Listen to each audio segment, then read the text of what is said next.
attendance was 17,559, sold out. The gate was 5.12 million. Highest grossing sporting event in the arena's history. Fight of the night was Mosvar versus Lopez, and performance of the night went to Yana Frivola. They all won 50,000. What's up, buddy? Obviously, Dana, fun main event, technical main event, close main event. How did you score it in the final fight of the night? Yeah, I mean, I had Aljo winning the fight. Yeah, but still close, right? Very close fight, yeah. What did you think of Henry's performance after 3 years away from the cage? Incredible.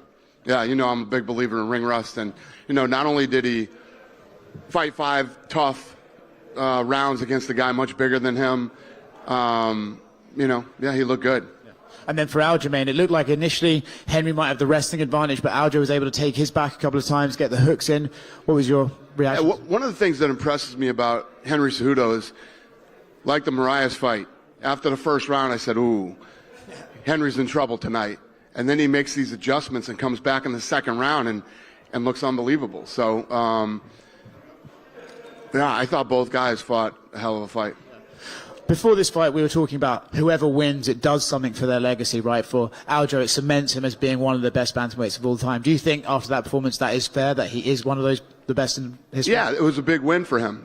It was obviously a big win. You know, there's a lot of, like I said, leading up to this fight, you know, there's the Peter Yan fight, and then there's the Dillashaw fight, and, you know, going in and you know, grueling it out for 5 rounds with Henry Cejudo, regardless of the weight and size difference, it's a big deal to beat Henry. You know, you usually don't make fights on the night of the fight. But you're going to ask me anyway? Well, I feel like it's fair to say Sean O'Malley's probably next for Aljamain Sterling, right? I mean, that what? That Sean O'Malley might just be next for Aljamain. Yeah, I've had better ideas than what I did tonight. Not a great idea, but yes, he's next. Yeah, when you bring him into the cage and they have the face-off and then you slowly see it start to escalate with Merab, do you just think, I should? Yeah, it was a bad idea.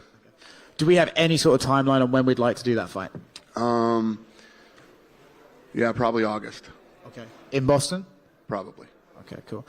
Gilbert Burns, Belall Muhammad. Belall got the win. Gilbert looked to be fighting kind of injured. I'm curious of your reaction to that fight. Yeah, he had a tear in his shoulder. I think it was that first scramble on the ground there when he took him down, and he's got a tear. Yeah. And we're safe to say Belall is fighting the winner of Leon versus Colby. And what's that? Belall. Yeah, 100%. Okay, and the last one for me, I wanted to sort of give some props to Diego Lopez. Stepped in on 5 days' notice against Mosvar, nearly tapped him in the first round, fought really hard in the third round. On 5 days' notice, pretty impressive. Awesome. Incredible performance. Kid's got a ton of heart. He's an absolute dog. Loved every minute of it, yeah. And what did we think of his haircut? Well, listen, he fought so good, let's leave his haircut alone. Go ahead.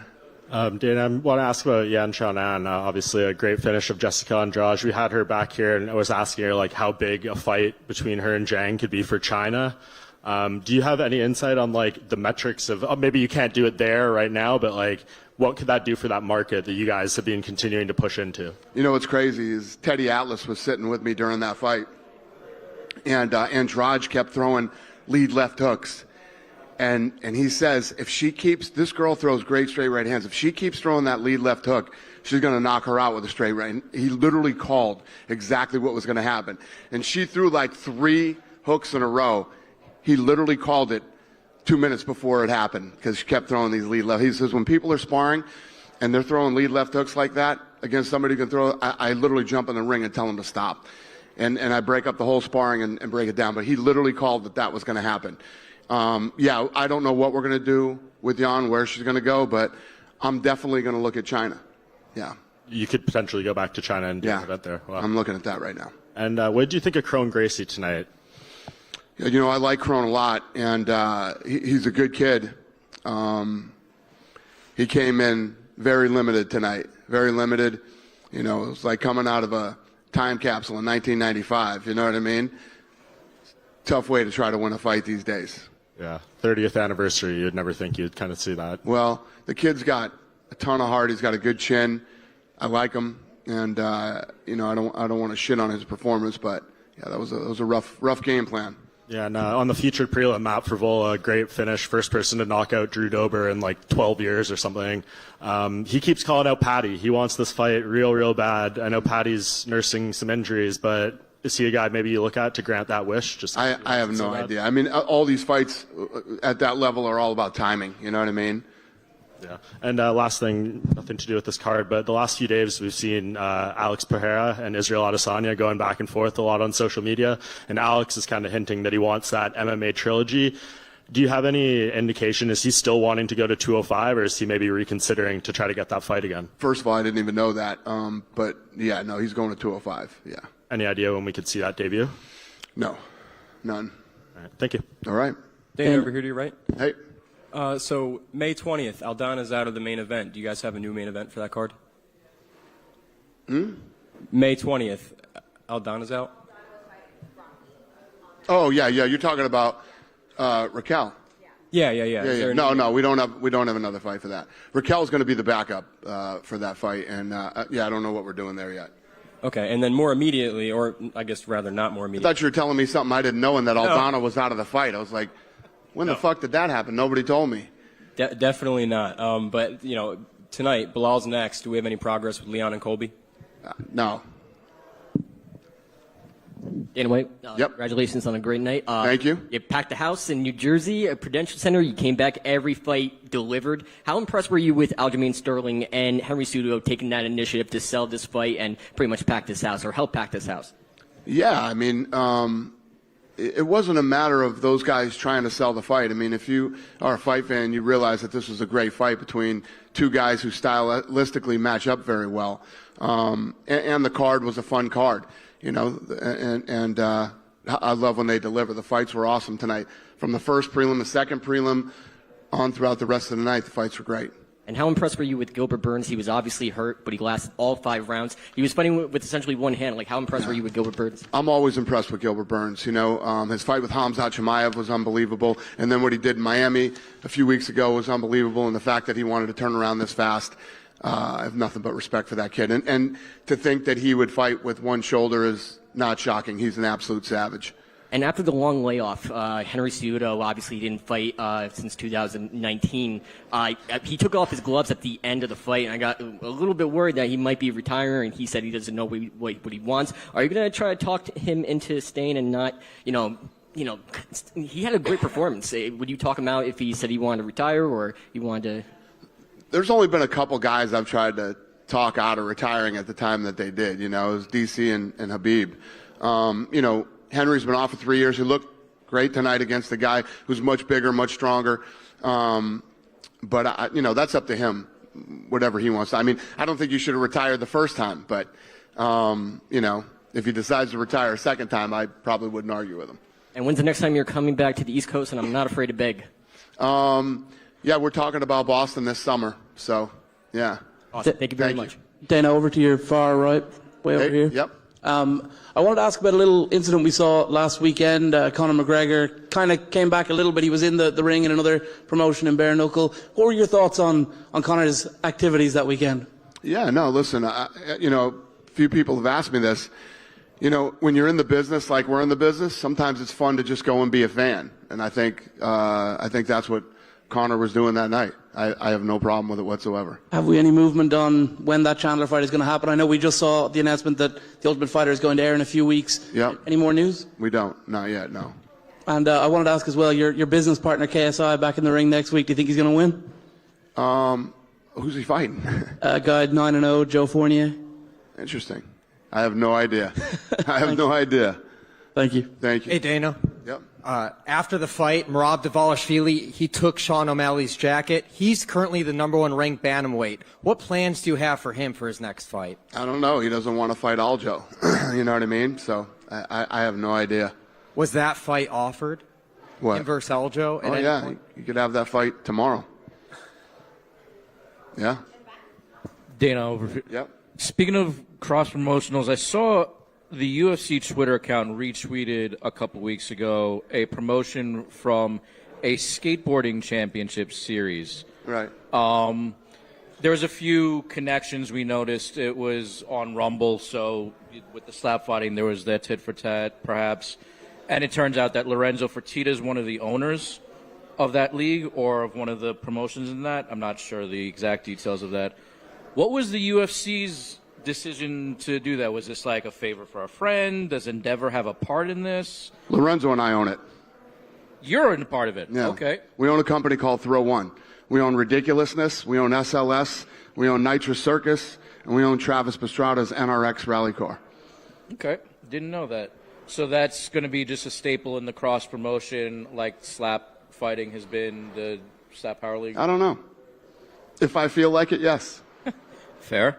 Also getting into the slap fighting promotion, not exactly how you probably envisioned it working in the bids. Some good, some bad. A lot of, publicity, negative, your own issues as well. How is this playing forward into the next season? We saw promotions of it on there. It's been incredible. The deal that I just cut for Slap is bigger than the UFC deal we cut with Spike TV after the first season of The Ultimate Fighter. I don't give a shit what the media says about it. They don't matter. So money-wise, it's working out, is what you're saying, basically. It's fucking unbelievable. Not only is it unbelievable money-wise, it's been unbelievable as far as social media goes. We're number one in all of sports. And when I say all of sports, if you take the NFL, the NBA, the NHL, F1, WWE, and who am I forgetting, and added them all together, their numbers don't compare to Slap's. Yeah. Yeah. It seems a little doubtful. Yeah, you can doubt it all you want. I mean, I was covering for the finale of it, and I saw the numbers on Rumble, and there were people watching, but... There were people watching. It did 3.2 million viewers, and 1.7 million of them had never been to Rumble before. Well, I was one of those, that's for sure. Thank you. I appreciate it. But it certainly, that number didn't show up on that counter that Rumble had. But that's how it works when you stream. When it's streaming, it's not really the actual number right there. It's the same thing when you go live on Instagram. I mean, is Eric in here? What's like if you have a big number and you're streaming, how does that exactly work? Kind of the same as you're saying. So we did Right. Instagram Live tonight, walk out for the Red Court for the main event. Yeah. So he was saying 21,000 concurrents. What's a massive number when you're streaming? I mean, we were the biggest stream on a Saturday for Slap. The good thing is that most of you guys don't understand social media and how it works. And what publication are you from? MMA Mania. Okay. I'll give you the numbers on Slap that were done by a third party that does this. We didn't pull the numbers. These guys are like the Nielsen's numbers for social media. We destroy everything in sports with Power Slap. Okay. And are you at all concerned that some of it is perhaps, and I'll apologize in advance because it sounds a little rude, but no, fire away. Some of it might be laughing at, not with kind of a deal, like bad publicity being, Do you think I give a shit? I just did a deal that's bigger than the UFC did when they went on Spike TV. I don't give a shit who's laughing. You know who's laughing? This guy. There you go. That's who's laughing. That answered my question. Thank you. No, my pleasure. Dana, right here, just second row on your left. Yeah. Just wondering your thoughts on the atmosphere tonight in Newark and the fight week in general, and do you want to come back here? Yeah, it was awesome. It's been a while since we've been here. We'll be in Atlantic City next. We'll be back in Jersey, and we're doing Atlantic City next. So we have a great relationship with the governor here. He's been awesome to us, and can't wait. And then my other question is about Movsar Evloev. He got a good win in a close fight against Diego Lopez. Can you just talk about him, his potential, and what you think about him all around? Yeah, no, he's a stud, man. Let me tell you what, that arm bar was deep and that knee bar was deep. And, he fought out of both of those. And, he's 17-0 now, and I'm excited to see him. Top 10, see where he ends up on Tuesday after the media, does their thing. Thank you. Yeah, thank you. Dana, congratulations on another fabulous card in the New York City area. November at the Garden has become a staple, but you've done 3 events in the last 9 months in the area. Any plans to go back to Long Island, maybe Brooklyn, maybe Newark, to do 2 events in this area once a year? What's the question? Any plans to do multiple events in the New York area outside of Outside of Jersey? In New York, you mean? the New York area? Yeah. Madison Square Garden is a Absolutely. new thing. Atlantic City, MSG, I don't. Other than that, I don't know right now. But those two for sure. Okay, and a quick point. Aljo mentioned perhaps going to the Caribbean, having a King of the Islands thing. What do you think about going to the Caribbean? I think that sounds fun, but highly unlikely. Yeah. I bet you my entire staff will want to work that event, but I don't know if it's going to happen. Aljo said the same thing. Yeah, I would love it. Thank you, sir. Dana, question. Henry was just so close tonight. Great main event. If he does stay, I know you guys had a brief conversation in the cage. If he does stay, what do you know? It's hard to say, but two wins, one win, and he's right back in the title contention. How do you see his path if he doesn't retire? It is tough to say. It would depend on who he fought, what weight class he was in, how he did. I mean, there's just a lot of ifs on something like that. But coming off a 3-year layoff like he has, and again, when you think about what an incredible athlete Henry Cejudo is, and he's coming off a 3-year layoff, and you look at this tough fight he was in tonight. And then you look at John Jones and what John Jones did. That's why you just can't really say it enough how special and how incredible John. I know you asked me about Henry and I flipped this whole thing into a John Jones, but it's just so true. And one of the things about Jones too, for some reason I was thinking about this tonight during the fight, and like when he fought Alexander Gustafsson, it was the first time he'd ever been taken into deep water, and John, outside the cage, didn't make all the best decisions. And who knows how hard he really trained for that fight or what he was doing before that fight. But to dog it out the way that he did, it's just like, you think about all the great fights that happen and you think about the stuff that John Jones does, it's pretty special. I know I didn't answer your question, but this is where we ended up. Sorry. Right here? Dana, right down the middle over here. We haven't had an update on either Rose Namajunas or Dustin Poirier in a while. Do you have anything planned for them in the coming months? Not off the top of my head, no. Thank you. Thank you. You guys done with me? Go ahead, sir. So this is the first time we've had Aljamain Sterling as the headliner of a pay-per-view, or really of any event, actually. So how do you feel about him as carrying an event here? That's hilarious. Yeah, I mean, it was sold out, highest grossing event in the arena's history, sporting event.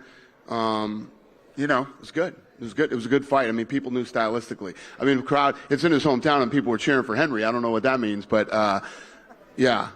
At the end of the day, no matter what anybody thinks of either one of these guys, the one thing you did know that it would be a damn good fight. One thing he's been trying to do for many years, as you know, is trying to get a fight in New York, and he's had some issues with the commissions and the medicals and that kind of thing. Is that something that you can kind of work with the commission for to try and kind of expedite things in any meaningful way to kind of, because he fights everywhere else? Yeah. I mean, obviously we would, if he wants to fight in New York, we'd do everything we could to try to make it happen. I mean, but the commission tells us what we're going to do. We don't tell them what we're going to do. Of course. Yeah.